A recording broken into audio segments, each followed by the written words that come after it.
Hi, I'm Andrew with VATA, and today I want to go over the care and cleaning instructions for our various materials that we use in our different products.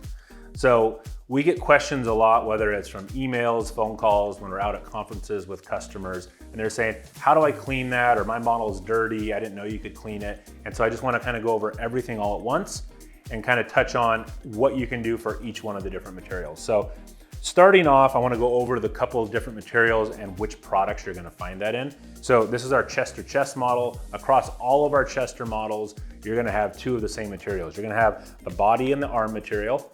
So that is a rigid, it's fiberglass material.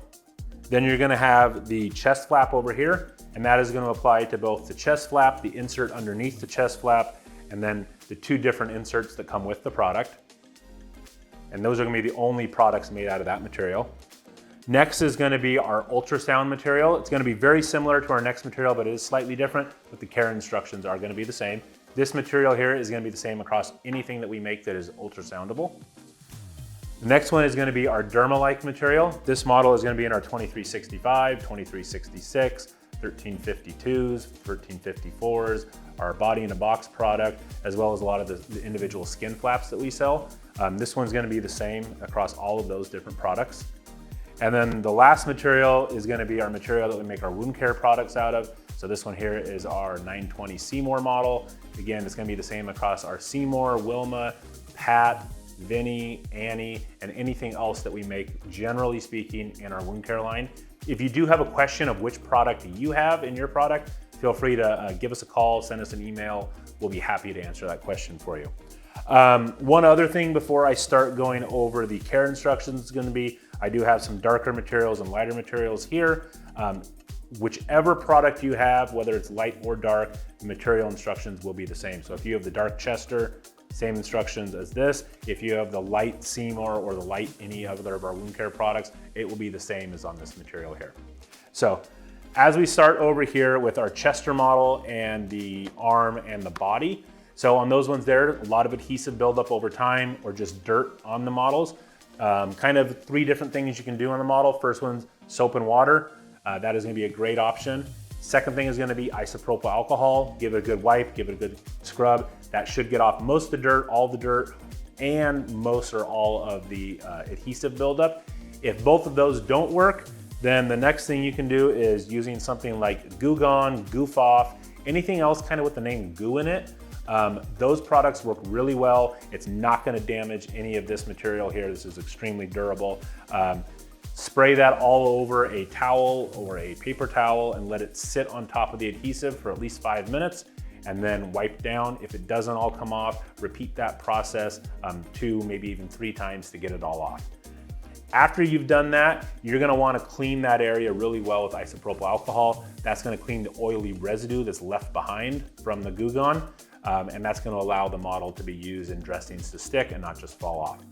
The other thing on this part here, on the rigid parts, is if dressings are sticking too much, especially with an older model or a model that's been cleaned a lot, kind of the surface of the material will break down a little bit. Get a car wax, go in there and buff it on just like the instructions say for a car, and that is going to basically reseal this surface and make it kind of almost like brand new and ready to use. The next material is going to be the chest over here, and again, like the inserts. So on this one here, same type of thing as this. One thing I didn't mention on the rigid side over here, and this will be across all of our products, is if you are using any dressings on these products, remove those after you're done using. Don't store them overnight, and just do a general cleaning when you're done with any of the models. But on this here, on the soft side here, again, when you're done, soap and water, that's a great way to just get it clean. That should be enough for the most part. Let it dry all the way. If that doesn't do it, you can use rubbing alcohol, you can use the adhesive remover just like I mentioned on here, but you shouldn't need to. But on this side, let it dry completely, and after it's completely dried, use some baby powder on it. The Chester model does come with that in the kit, and if you've ran out of that, you can get new baby powder or a cornstarch talc, anything similar to that, and apply that to it.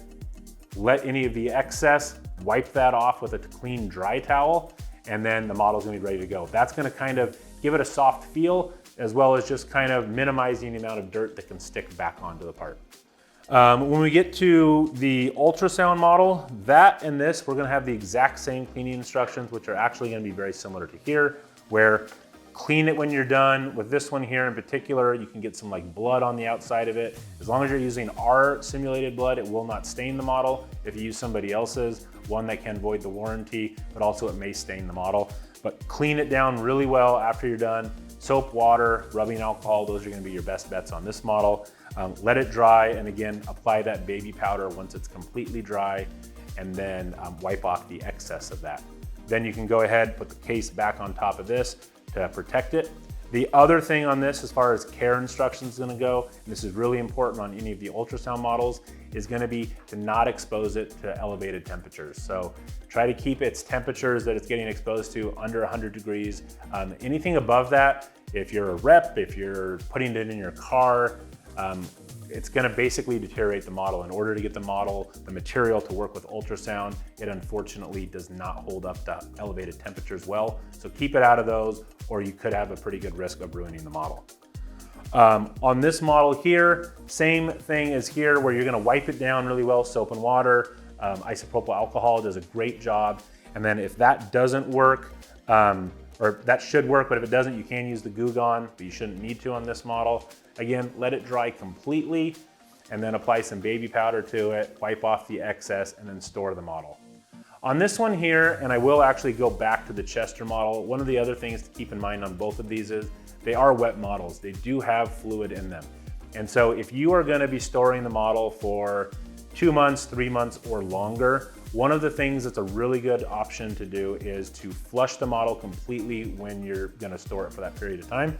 So on this one here, flushing saline through the blood, through the vessels here, making sure all the blood is out, and then also maybe emptying the blood bag, flushing it with alcohol or with saline and letting it dry, so leaving it stopcock open and letting it sit out where it can actually air dry all the way through. Same with on the Chester, flush those lines, leave everything open, don't bag it back up right away, let it sit open for a day or two, let everything kind of air dry out, and then when you're ready to use it, refill the blood bag with blood, reduce the chance that you'll have to replace any lines or have a big moldy mess when you come back. So again, on this one here, wipe it down, baby powder, and then drain it and flush it. The last material is gonna be our wound care material. So again, most or all of our wound care products are made out of the same material. Care instructions will be the same across all of those products. So just like on the Chester, we said, if you are using negative pressure dressings or any other kind of wound care dressing on this model, we want you to remove that dressing when you are done using the model. Don't leave it on overnight, don't leave it on for a week. Even if that's gonna be more convenient for you, it's just gonna reduce the life of the model. So after you've taken off the dressings, that should be all you really need to do. But if you don't do that or you leave dressings on for a while, over time, adhesive will build up. And in order to get rid of that, we're gonna follow the instructions of the Chester over here, the firm side, the rigid side. We're gonna follow those instructions on the Seymour model. So again, first step, soap and water, use that to clean it. If that doesn't do it, isopropyl alcohol. And if that doesn't do it, or there's still adhesive left, grab Goo Gone or something similar to Goo Gone and put that on the model. Clean towel, clean paper towel, and let it sit and soak on that adhesive for at least 5 minutes, and then wipe it down really well. Repeat that as needed in order to get all of the adhesive off of the model. Once all of it's off, wipe down the model really well with isopropyl alcohol. That's gonna clean off that oily residue and allow your next dressings that you placed on the model to stick really well. On this one here, if you do get adhesive buildup on there and you clean it off, you might realize that the model doesn't work quite as well. That's gonna happen over time, and so that's why it's really important to clean it after every use and remove those dressings. Over time, if you don't care for it or you get dressings that have kind of the adhesive has started to bond with this, especially when exposed to high heats, that can lower the life expectancy of the model, and you just may have to replace it sooner. There's nothing like I talked about with the wax over here that you can do over here to kind of refinish the material. But again, with proper use, this one here should let dressing stick to it and come off for up to 10 years. Sometimes we've even seen customers get them to last longer than that. So pretty consistent throughout all of the different materials that we have as far as what to use and how to clean it with some slight variations in there. If you have any questions on any of this, reach out to us, let us know what those questions are. We'll do our best to answer those for you. But again, that gives you a pretty good overview of how to clean the products.